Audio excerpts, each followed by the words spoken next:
Да, Воислав не е по кафето како што ни откри, но беше интересен момент да се подружиме со него и да видиме како нему му започнува денот и утринските ритуали.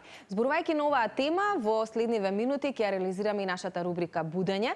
Овој пат ќе се поврземе со струмици, со нашата драга Сузана Мицева, која што многу често во рамки на нашата утринска ја гледате во различни изданија, со различни истории, со различни приказни, но денеска одлучивме во едно малку поинакво издание. Сузана, да посакаме добро утро. Добро утро, само да прашам дали добро ме гледате или Одлично треба да го гледаме. Одлично те гледаме, супер е кадрот, нели, новинарски човек си ја знае својата работа. Се надевам. Сузана, како си ни утрово? Одлично сум, ви благодарам на прашање. Вчера кога ме поканивте да се разбудиме заедно, навистина си ја сватив сериозно врската и морав да го наместам малку порано алармот, затоа што моето вистинско утринско будење почнува некаде околу 7 часот, но еве денеска малку порано станав за да се малку поподготвиш. Така е, добро. Тоа е и целта впрочем на оваа наша рубрика, затоа што навистина со голем дел од луѓето, бидејќи секојдневно ја реализираме, навистина и се будиме. Некои се ранобудници, дури и многу порано од нас. Некои се, нели, да речам горе-долу во овој термин, некои знаат и малку да си поспијат, но тоа е идејата да ги доловиме утрата, ритуалите и сите оние работи кои што можат да придонесат за малку поубаво утро. Кажи ни, Сузана, какви се твоите утра, кога нели не си вака вклучена во рамки на нашата утринска, кога немаш потреба нели да станеш малку порано, како вообичаено ти започнува денот, колку пред малку Воислав ни откри дека не е љубител на кафето, дали си и ти во таа категорија или всушност си човек кој што посебно ужива и го доживува како ритуал пиењето утринско кафе? Дефинитивно сум во тимот кој што сака кафе, затоа што по природа имам потреба од кофеин, имам толку низок притисок и дефинитивно ми треба за малку така да ја почувствувам таа утринска енергија. Утрата секогаш ги почнувам барем 40 на минути пред да ми почнат обврските, се трудам да станам порано, да го испијам своето кафе, да ги завршам некои семејни обврски кои што ги имам, се разбира околу домот и да имам барем 20 на минути простор да читам. Тоа е нешто кое што ми е многу важно. Така го почнувам и така го завршувам денот. Сакаш да кажеш кафе со читање, со книга е некоја идеална комбинација.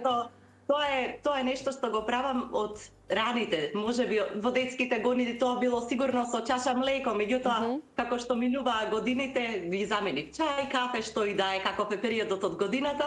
Меѓутоа книга дефинитивно. Дури не ни знам кога почнало тоа. Супер, ова е можеби и прв пат да слушнеме ваков некој момент, затоа што најчесто луѓето сакаат нели во мир и тишина да го испијат кафето. Не секој има можност да ужива во мирот и тишината, но ти со оглед и на твојата професија и љубовта кон книгите, веројатно до некаде и неизбежно да се спојат овие две работи. Сузана, ајде веќе позборуваме и за други работи, со оглед на тоа што си дел од Друштвото на писатели на Македонија, со оглед на тоа што си и автор на неколку книги.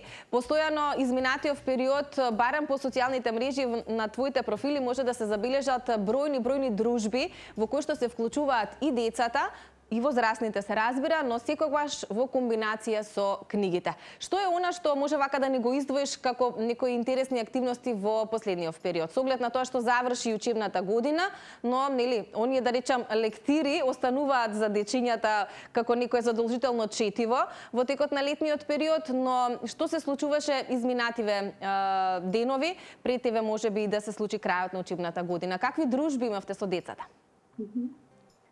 Заедно со мојата пријателка и колешка Ана Витанова Рингачева пативме еден серијал на средби со децата, го нарековме книжевен клуб, кој што го реализираме во соработка со Europe House Струмица. Читачка светилка. Се обидуваме со таа читачка светилка еднаш или неколку пати во месецот да ги осветлуваме тие детски умови и срца, да ја доближиме книгата до децата, да ги избереме оние наслови кои што се соодветни на таа возраст со која што ние работиме, тоа се некаде од 8 до 10 години, да ги најдеме новите изданија кои што можеби на децата не им се познати затоа што не се дел од лектирите во училиште, делата што се обработуваат, можеби нивните родители не се запознати со нив. Така што се обидуваме и да споиме повеќе уметности во едно. Покануваме уметници, ликовни уметници, покануваме музичари, потоа професори од земјоделските науки и покажуваме дека книгата и читањето имаат примена секаде, односно дека можеме да цртаме и да читаме, можеме да читаме, а потоа да садиме цветови од оние за кои што сме читале песни, можеме да работиме нешто во градината, а потоа затоа да напишеме, да го опишеме со зборови нашето искуство, да напишеме расказ и така натаму. Така што тоа е една наша мисија, нешто што сакаме да го направиме, да биде наш дар за децата од Струмица и од целиот регион, затоа што светилката и патува во другите градови и имаме за цел ова дружба да не престане со крајот на школската година. Впрочем, ќе се одржуваат такви читачки клубови и во текот на летниот период со групата деца која што работиме, но се разбира постојано сме отворени за нови членови. И тоа би го издвоила како нешто убаво и интересно што ни се случи периодов во Струмица и во нашите околни градови. Бевме во Богданци, во Радовиш, во неколку населени места и тоа ни е особено важно да ги посетуваме селата, да одиме таму каде што можеби поретко доаѓаат писатели, децата кои што поради инфраструктурни причини не можат секојдневно да бидат во град, да одат во книжарница, во библиотека и така натаму.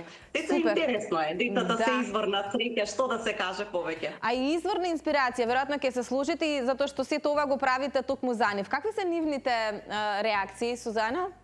Како тие реагираат на овие средби, особено на дечињата кои што се, како што рековте, во помалите места? Многу се умни, многу се спонтани и многу се сладки. Децата ја даваат таа наискрена емоција и всушност се сваќаме дека тие имаат толку многу да примат и толку можат во идеја да ни дадат, само треба да се работи со нив. За среќа наидовме на деца кои што беа согрижливи учители, согрижливи наставници во една убава средина. Моите искуства и искуствата на мојата колешка се најпозитивни и се надеваме дека можеме сите заедно да направиме многу повеќе за децата.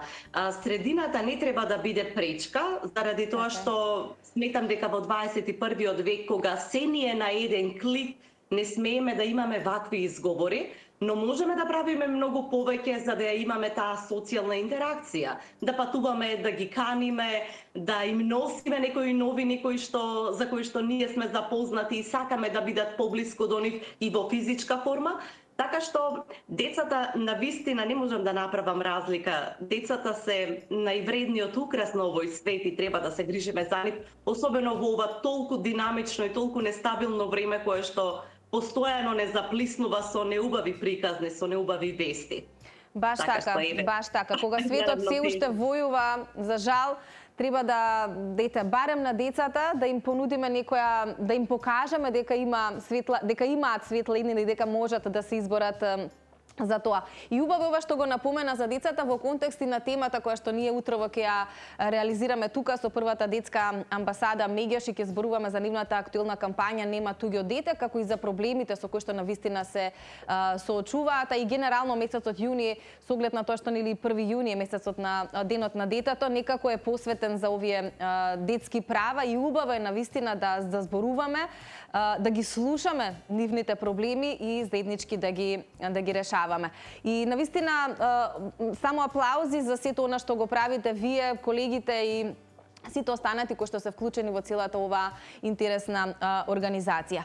Сузана, ти си автор, имаш неколку дела книги зад себе, како за повозрасни, така и за децата повторно. Па дали летниот период или можеби деновите кога си релаксирана и си на одмор, ти се моменти во кои што се запишува нешто ново, се започнува некаква нова сторија, некое ново дело, како оди тој процес? Јас сум од оние кои што има помеѓу авторите едно непишано правило кое што вели дека треба да се практикува пишувањето или ниту ден без напишан ред.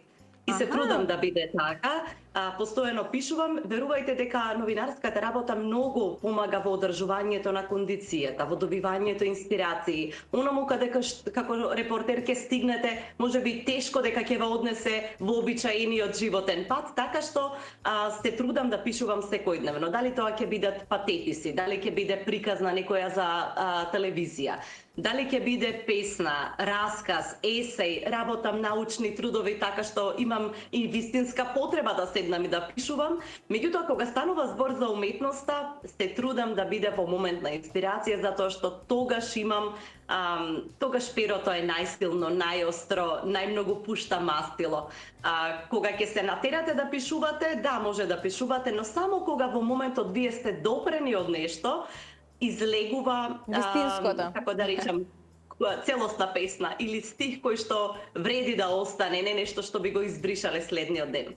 Во моментов има нешто на повидок, се подготвува? Имаш некоја таква силна инспирација? Имам неколку книги за деца кои што се готови, кои што се речиси во печат, книга со раскази, книга со песни. Соработувам со литературните списанија за деца кои што ги издава Просветно дело и секојдневно всушност се таложи, се табачи тој материјал за деца, литература за деца. Би сакала нешто да излезе до крајот на летото, но оставам на времето. Некогаш колку и да се трудиме, едноставно не се поклопуваат нештата. Па се надевам дека ќе имаме добри вести до крајот на ова лето. Одлично. Секако ќе ми биде поголемиот дел работно.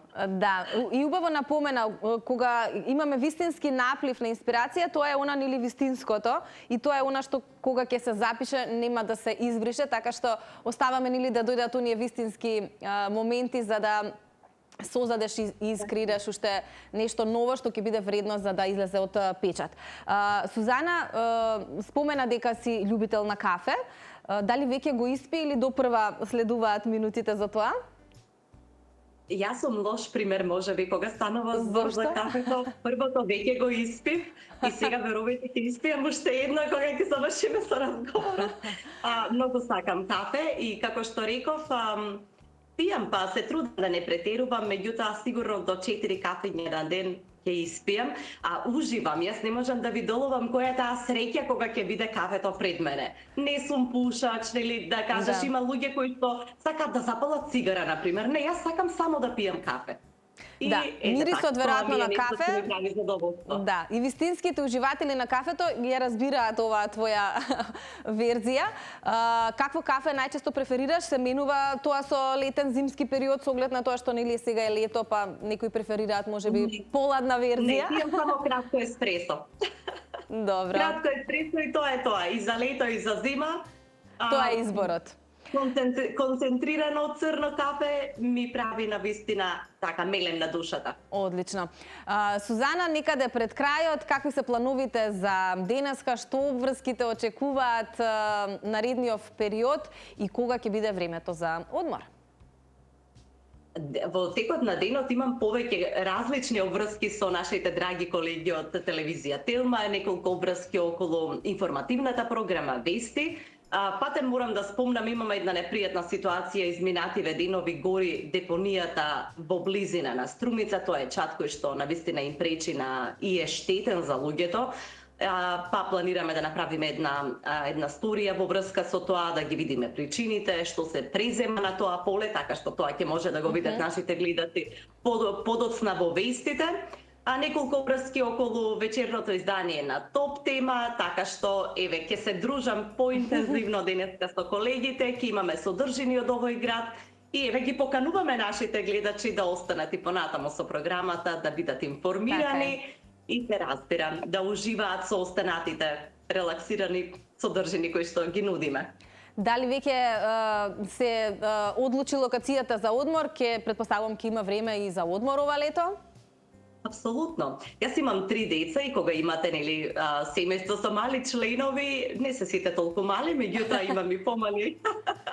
И вистина морате да го испланирате колку и да имате обврски, нели тоа е време за семејството, за полнење на некоја позитивна енергија или како што велиме народски на батериите. И за креирање спомени. Не е планиран прецизно. Меѓутоа некаде почетокот на август така ни одговара повеќе и најверојатно ќе Прво ќе одиме во Дојран. Тоа е моето место блиско до срцето. Ќе минеме таму неколку денови, имаме семејство, го имаме езерото кое што го сакаме и кое што го љубиме. Така што подоста ќе видиме, можеби малку на море и така. Одлично, Сузана. Верувам дека не е едноставно со 3 дечиња организацијски, но во секој случај тоа се убави, забавни моменти секојдневно, така што ви посакувам навистина и летниот одмор да ви биде незаборавен со нови семени спомени. Ти благодарам што утро во нови начин го започна и ти денот. Се надевам не пречеше тоа што малку порано стана од вообичаено и се надевам дека и ние со нашата енергија ќе придонесеме твојот денешен ден да биде малку поубав. Ви благодарам многу за поканата, ми беше задоволство да си позборувам, да ја почувствувам таа убава енергија која што секој ден ни ја праќате преку малите екрани, но еве сега лично ја примам преку нашата видеоврска. Ви благодарам вам, им благодарам на сите добри луѓе кои што следат телевизија Тилма и не слуша, па еве нека имат сите еден убав, топол и мирен ден. Ти благодарам, Сузана. Огромен поздрав до тебе и оно што го напомена во текот на денешниот ден, особено ќе бидеш присутна на фреквенцијата на Тилма во различни ТВ програми, односно содржини. Ти благодарам уште еднаш. Се разбира, ние си ја продолжуваме нашата убава соработка и често те гледаме со најразлични истории и во нашата утринска на Тилма. Ти посакувам убав остаток од овој денешен вторничен ден. Поздрав. Благодарам, поздрав. Ете така, со Сузана Мицева од Струмица ја реализиравме оваа наша денешна рубрика Будење. Се надевам дека ви беше пријатно, затоа што вообичаено ја гледаме со најразлични истории на одредени други општествено одговорни можеби теми, а овој пат во едно малку поинакво и порелаксирано издание.